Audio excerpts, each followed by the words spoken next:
What's up, Pirates? Wraith and Jim here with Awaken TCG, and today we have the long-awaited OP06 tier list video. We are only 2 weeks in and four actual regional tournaments into our OP06, so this is a very early rendition of the meta. But we're gonna go ahead and give you guys a nice tier list and see what's good and see what's not. So now that we've actually got a few regional tournaments under our belt, we can kind of confidently say this will be our meta leading up to EVO1. But without further ado, let's get right into it. First up here, no question, Sokka number one. I think everybody can pretty much agree on that. I don't think he's actually gotten as many tournament wins as Moria or even a Kotaku at this moment in time, but as far as top 8, top 16 appearances, I think Sokka is either first or second right behind Moria. Yeah, 100%. I think this deck, flat out, probably has the highest top end in the game as far as how good the deck is. Because if you just curve out and you see the nuts, you see the perfect hand, you win every single matchup. Like, there's no debating it. Your opponent can have the perfect hand, but if you get a perfect hand on Sakazuki, you just win the game, and that's why that deck is in S tier. Yeah, it's going to be the best. There's a reason it's the best, reason it's getting banned. So Correct. next up here, we've got Moria, our new addition in OP06. This leader being very strong and very consistent. The ability to be able to trash cards and build your trash for things like ACOS Moria, and just have strong options, whether it's from Absalom or even Hogback sometimes, is the only deck in the game that can actually pick up ACOS Moria, which in my opinion is the strongest card in the format right now. Yeah, I mean, you can play Sindri for one Dawn, and then you can play Hogback leader ability, and you just looked at the top 7 cards of your deck for a cost Moria essentially. So, it's not a search function, and you do need 2 cards for it. But at the end of the day, like, just being able to search or just trash top 7 and see if you find a Moria with the Hogback is insane. Like, if you're not seeing at least one ACOS Moria with this deck, you're doing something wrong. Like, the math is just there for you.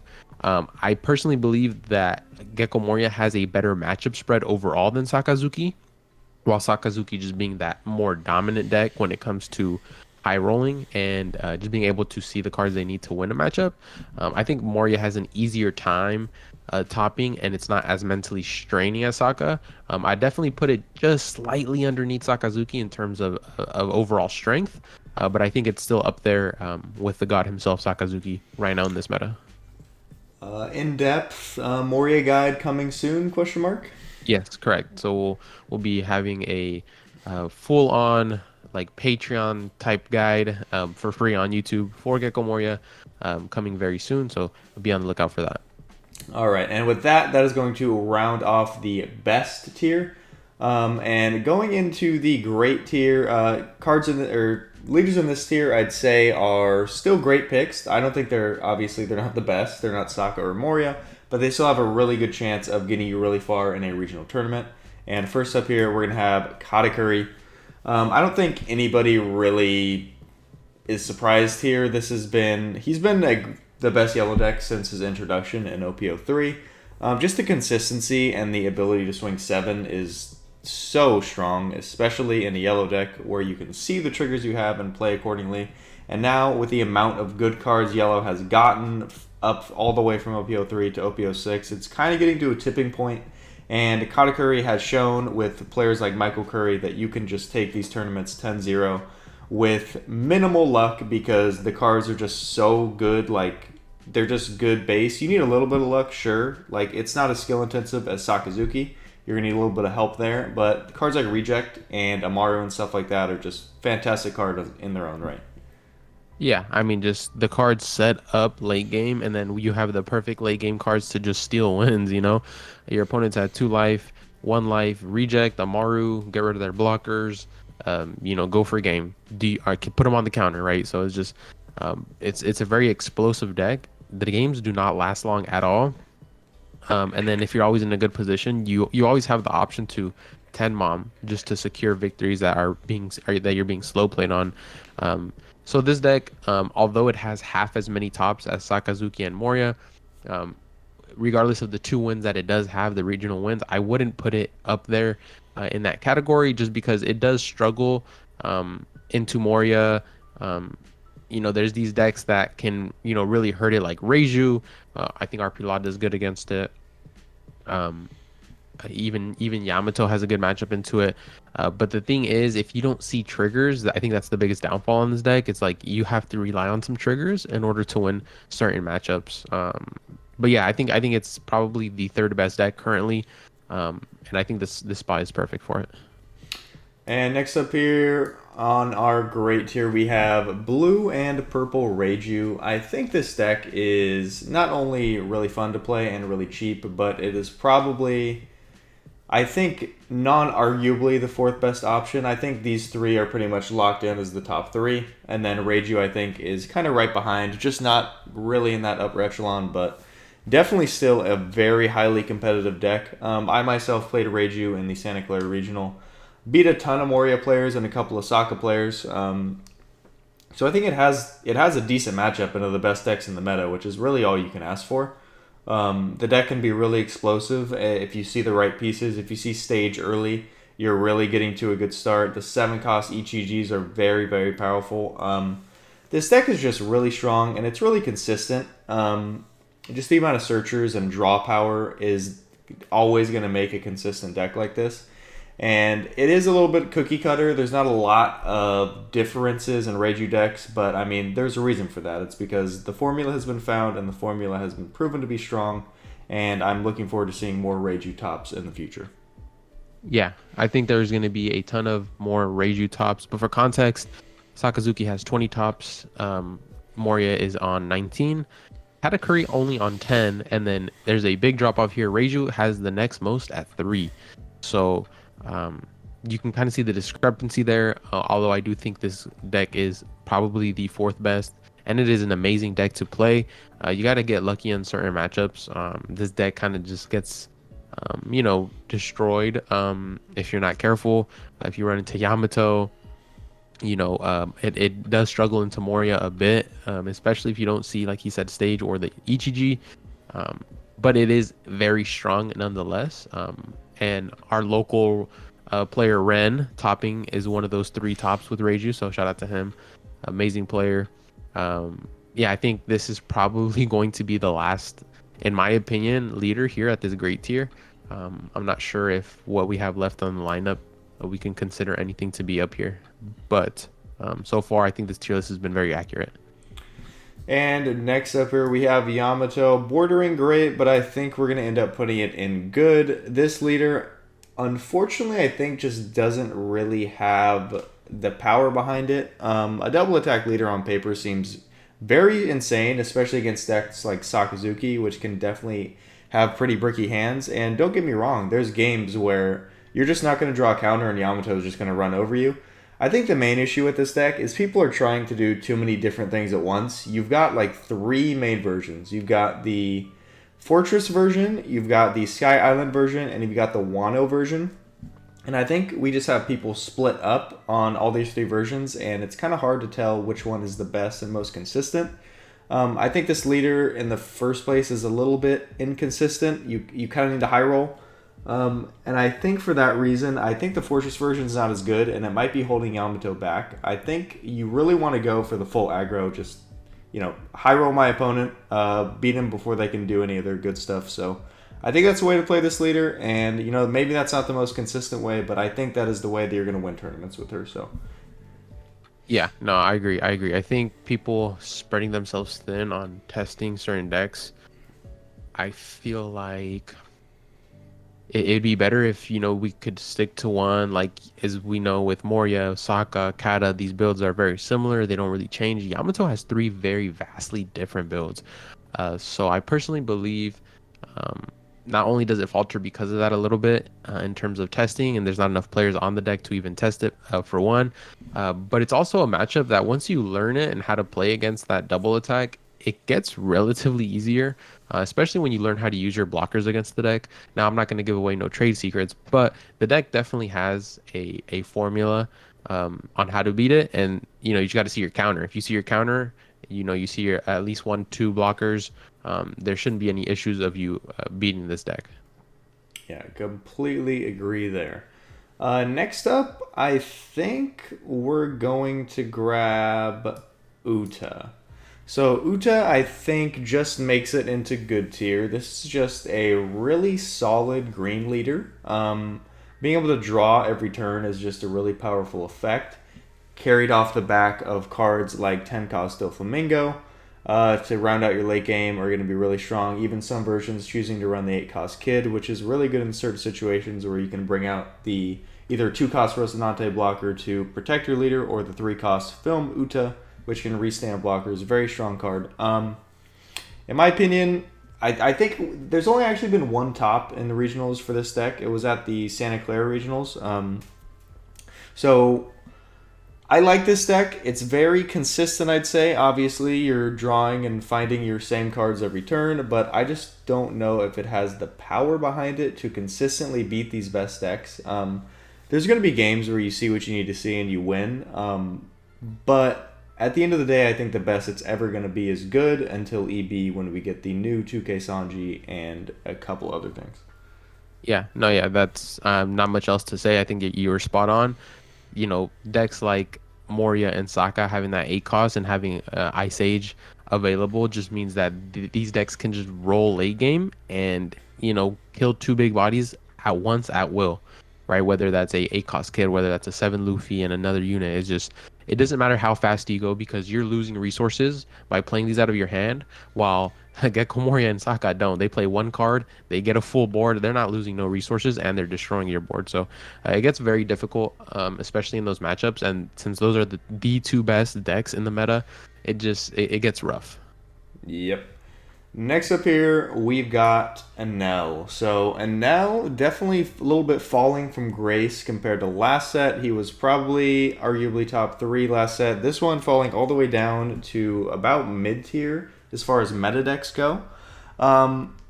He's gotten a couple tops. I think you said he got second in Latin America. Yes, Anel, yeah. In one of the tournaments, so that's actually a really significant top there. Still a leader that definitely requires some knowledge to play around. Not an easy leader to play into at all, and definitely a leader that can just kind of high roll you out. I get better triggers and I win.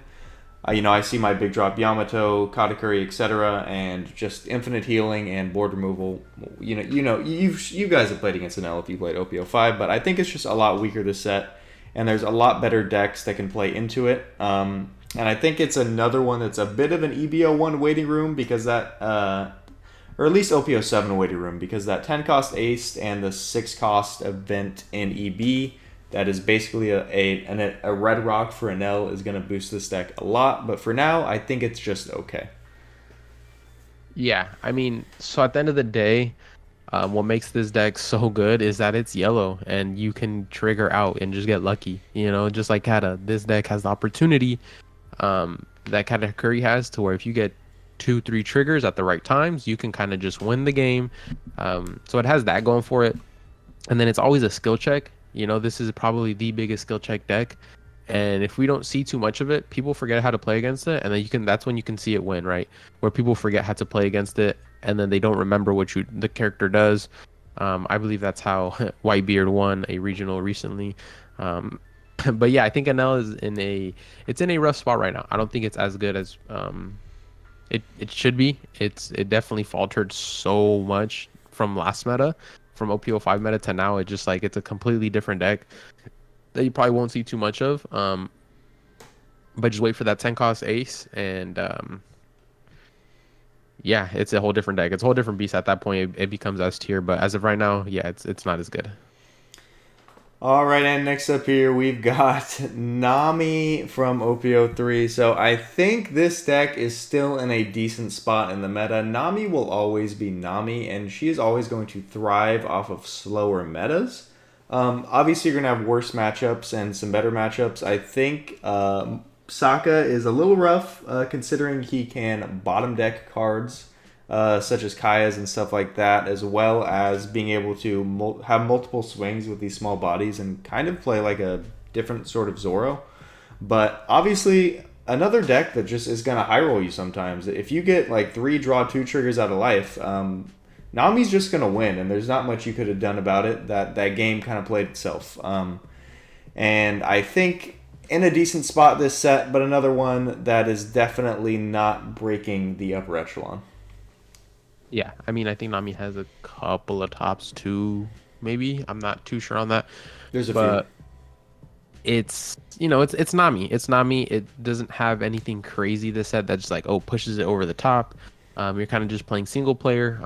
If your opponent knows what they're doing against the deck, um, especially with a cost Moria being a card, you kind of just lose. Unfortunately, I think this deck can continue to top. Seeing the right matchup spread and having good trigger luck. It's definitely a deck that takes a lot of like mental capacity to play for 10 rounds. And I think the biggest thing too as well is that the time rules being reduced. The it was like I think 40 minutes and now down to 35, I think. um I think that goes against it because the deck, doesn't want to take the opponent's life, and so eventually, if you ever go to timeout, you just lose, and there's less time now in rounds. So, if your opponent is slow playing you from the start, you can be halfway through the game with overtime left, and you're kind of just cooked. But hopefully people don't slow play on purpose. That's another topic. But yeah, I think Nami is definitely good right now, but nothing better. And next up here, we've got an actual regional winner, Edward Newgate. But I think we're going to put him in playable. Honestly, I'm not even going to lie. I do not know how this leader won a regional. He is very cookie cutter. It's like you play your big guys and you swing six every turn. Like it's base level strong. I get it. But nowadays, when we have stuff like Sakazuki and Moria, I just don't understand how this leader got all the way. But I think the fact that it won a regional outright, it definitely means it at least deserves to be on our meta tier list, even if it's only in the bottom of playable. I mean, like I said, 6K leader, everybody knows why Whitebeard was strong. I mean, you fell off a little bit. Nowadays, especially in OP06, if you even go against a blue deck that runs Pudding, it's kind of an instant loss. Like, I just played a game on Sim the other day against a Whitebeard. He had 10, 11 cards in hand, and then you play Pudding, and that's trash 6. They just lost the game.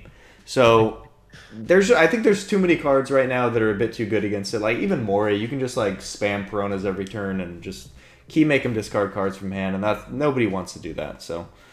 Strong deck, but not strong enough, in my opinion. Yeah, and I mean, like, even with the new Gecko Moria leader, to use the ability, you need to attach one swing six every turn. Like you're doing Whitebeard a disservice already, just because you're always swinging six regardless of the leader, and so that just like makes it really tough for him because you're developing a body. Then you can always just attach one to the body you play, swing six, leader effect again, swing six, play another body, and just outpace them crazy. And they're gonna have to give you one card, one card, one card, one card. And then it's like, oh, ACOS Moria turn. I have 3 bodies. I just cleared your board. GG, go next. Honestly, again, cookie cutter deck. Definitely would not recommend this leader to be ran in regional. So don't even think about it. I would stick to the top 4. The top 4, you see the best tier and the great tier. If you're gonna run a regional, newer players, I'd go Katakuri. More veteran players, I think Moria Saka is definitely where it's at. But yeah, so far it's looking good. I think we're doing a great job with this tier list. All right, next up here, let's go with RP Law. This one is a bit interesting. I think this could be good. There's definitely a possibility. It has like a top 32, and I think a couple other tops, but I think we're going to put it in playable for now. I just don't think it's there until EB.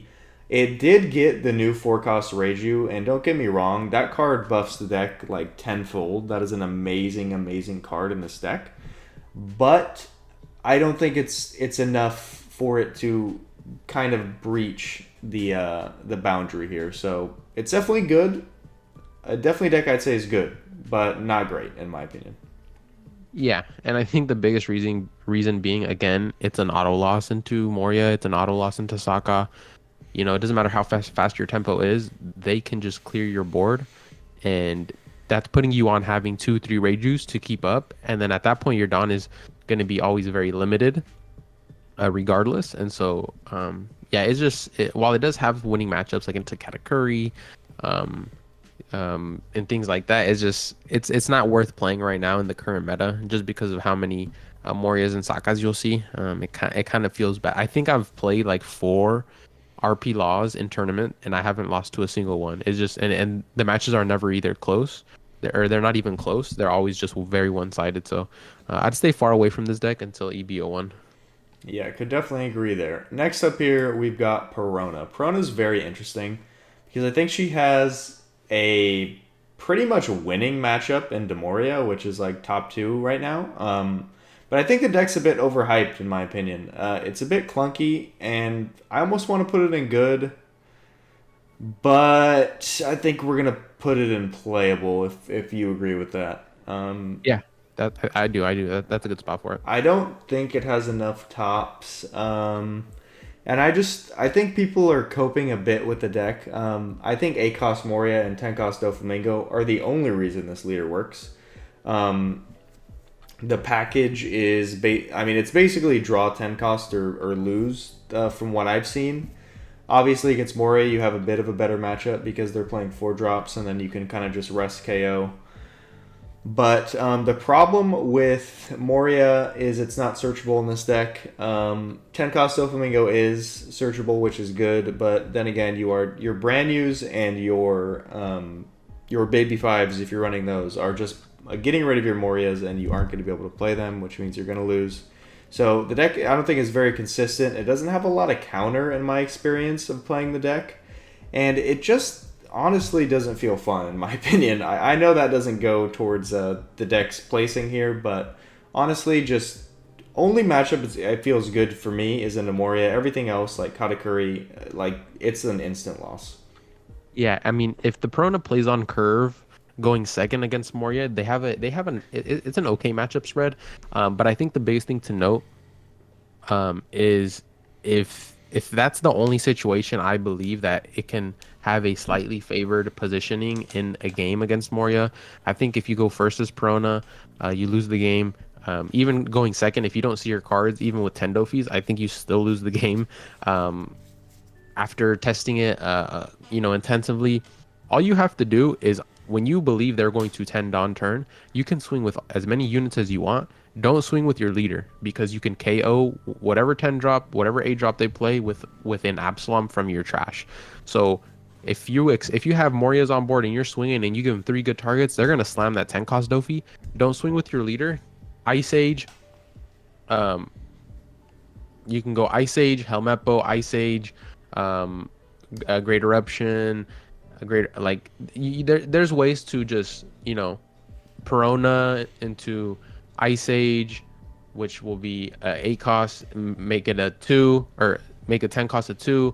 So you do the math. There's definitely ways to get 10 cost Dofi down to a 2 cost to where you can just play Absalom's leader swing, boom, trash, KO the Dofi, and then the Perona goes back to no board. So putting them on having another one, but at that point, they're gonna have to choose different targets. It delays the whole turn. Your board is still developed. I think it's a 50-50 at worst. When the Moria is good. So yeah, Perona's ass. Yeah, that's only one matchup too. Everything else is pretty rough. Last up here, Kata against Perona is an instant win for Kata. Yeah. We've got Red Zoro, the king of, I'd say, the first 3 sets of the One Piece card game, is unfortunately, I think, only playable tier this set. Ever since 4-cost Rob Lucci got added to the game, it's really rough to play Zoro. You're just getting your board removed by the best decks really quickly and consistently, and especially this set with the new 2-cost blue event that bottom decks a 2 and a 1. That one is also just going to completely destroy your game plan. And even with the best decks like Sakazuki, they can go character for character with you. You can go Tashigi brand new, and now we have things to swing in your board with if I really want to. Like, while I'm Hound Blazing another unit. I just think The black on top meta is a terrible meta to play Zoro into, but obviously you can still pull out wins. You can go super aggro, and if Sokka does not see the removal and the answers, you can aggro him down. Zoro's always going to eat a 4 life leader up if you see the right card. So, but I'd say on the average game, the average occasion, not going to be the best. Yeah. I think the playable tier for Zoro is definitely well deserved. When people are saying the best Zoro deck is Revolutionary Army Zoro, there's something wrong, right? Um, yeah, we'll just keep it in playable for sure. Yeah, and a little bit of disclaimer. Probably should have said this at the start. If your favorite deck was not on this tier list, we do apologize, but this is pretty much every leader that has gotten like a top 16 or top 32, and we think is even in contention and talking about and playing in big tournaments.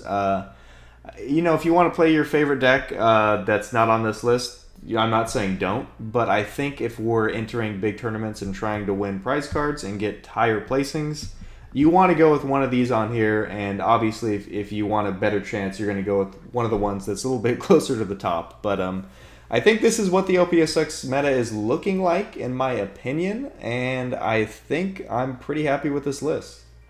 Yeah, no, this is a fair assessment.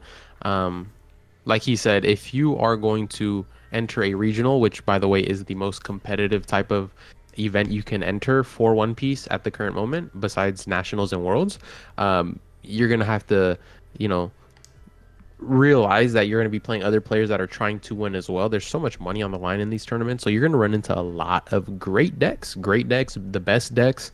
And so if you're going thinking, oh, I'm gonna go and play Ace and have fun and I'm gonna try to win, like it's not realistic. Honestly speaking, it's not realistic. So um, again, another disclaimer: this is merely competitive, 100% competitive tier list. Has nothing to do with characters, your favorite this, your favorite no. This is competitive. What's going to win you a tournament?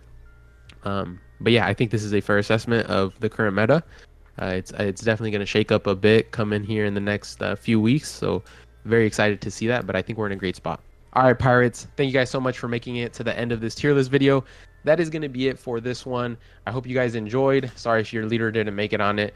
This is currently where our OP06 meta is going to stand. It's going to change a bit, but for now, this is what we got. Anyways, make sure to like this video, comment down below what you think about our tier list, subscribe to our channel, and we'll see you guys on the next one. Peace.